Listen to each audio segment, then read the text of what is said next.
In BioShock, Tenenbaum, the character Tenenbaum, was sort of exploring the work that was going on in DNA at the time.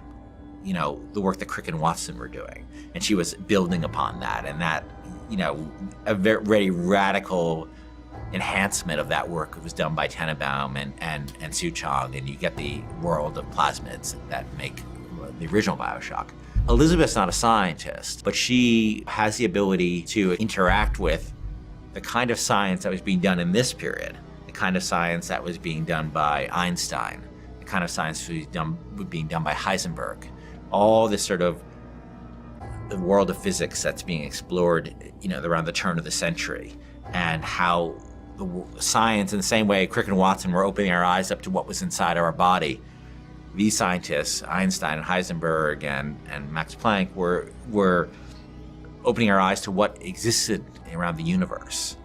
And everybody can see in the world of Columbia these tears that are windows into these worlds that Heisenberg and Einstein were starting to explain to us. Elizabeth can actually reach into those worlds and manipulate them. And that's what her power, that's what you're seeing her do in the world. And that becomes this great game system we call the tears in BioShock Infinite, where you'll be in a space and you'll see a window where you see a skyline that doesn't exist in the Columbia that Booker is in. You'll see a turret maybe that doesn't exist in the Columbia that Booker exists in. You'll see a bunch of founders who might come in and help you fight the Vox Populi guys you're fighting, who doesn't exist in the world version of Columbia that Booker's in. And Elizabeth is essentially saying to you is, I can bring one of these three in for you, Booker. Which one do you want me to bring in? And that's up to the player. I think I can help. Just tell me which one you want.